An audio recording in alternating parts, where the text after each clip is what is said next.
Eritrea एक ऐसा ग्रह जिस पर नोकोविद ने कब्जा कर लिया था। उस ग्रह पर नोकोविद के कब्जे से पहले फ्लैशी लोगों का राज था। फ्लैशी लोग पृथ्वी के मानव के समान दिखते थे।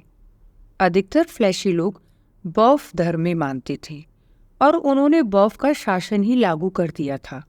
जो भी बौफ धर्म में नहीं मानता था उसे नागरिकता नहीं दी जाती थी और उसे जानवर के समतुल्य ही माना जाता था। फ्लैशी लोगों ने एंजल लोगों को अपना गुलाम बना रखा था, खासकर उन एंजल लोगों को जो बौफ में नहीं मानते थे। इन्हीं फ्लैशी लोगों में से एक था प्रोफेसर बोरो, जो एस्ट्रोफिजिक्स का चैंपियन था और जो स्पेस वेपनरी पर काम कर रहा था। पूरे फ्लैशी समाज में उसकी इज्जत थी। उसे न सिर्फ एस्ट्रोफिजिक्स और स्पेस वेपनरी का ज्ञाता माना जाता था, अपितु बौफ का भी ज्ञानी माना जाता था। वो बौफ धर्म की इतनी ज्यादा गूढ़ जानकारी रखता था कि बौफ का बड़े से बड़ा प्रचारक और धर्म गुरु उससे शास्त्रार्थ में हार जाते थे।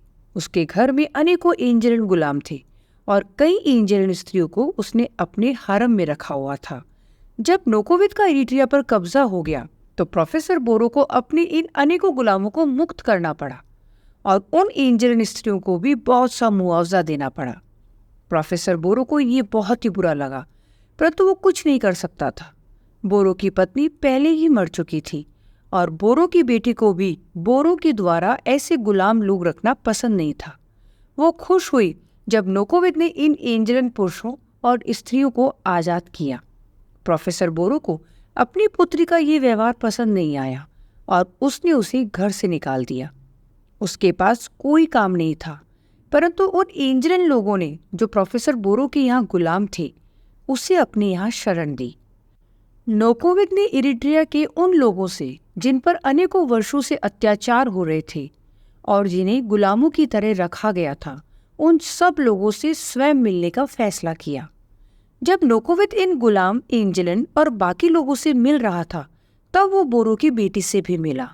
जब उसे पता चला कि इन गुलाम लोगों की मदद करने के कारण उसके पिता प्रोफेसर बोरो ने उसे घर से निकाल दिया है, तब नोकोविद ने बोरो की बेटी की बहुत तारीफ की। नोकोविद को बोरो की बेटी की ये बात बहुत अच्छी लगी कि वो चाहती तो इन गुलामों पर शासन कर सकती थी जैसे बाकी फ्लैशी इन लोगों पर अत्याचार कर रहे थे, परंतु उसने ऐसा नहीं किया। उसकी ये शीतलता और निर्मलता नोकोविद को बहुत ज्यादा पसंद आ गई।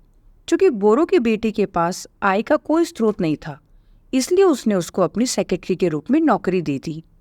इस प्रकार नोकोविद पहली बार बोरो की बेटी से मिला। नोकोविद को तब नहीं पता था कि वो इस लड़के के प्रेम में ही पड़ जाएगा। धीरे धीरे नोकोविद अपनी इस नई सेक्रेटरी के प्रेम में इतना ज्यादा पागल हो गया कि मर्कल से युद्ध के दौरान जब उसने उसे क्विट को रोकने के लिए कहा तब नोकोविद ने क्विट को रोक दिया। ये थी उन दोनों की प्रेम की ताकत।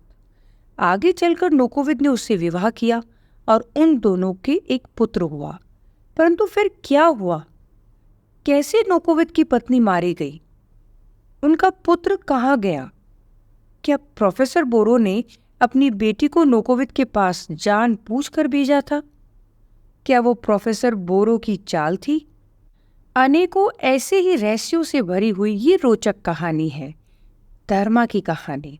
सुनिए धर्मा सीरीज का पार्ट 2, धर्मा का महायुद्ध अनकही कथा भाग 2, मेरे YouTube चैनल निशा शास्त्री ऑडियो स्टोरीज पर 31 अक्टूबर से।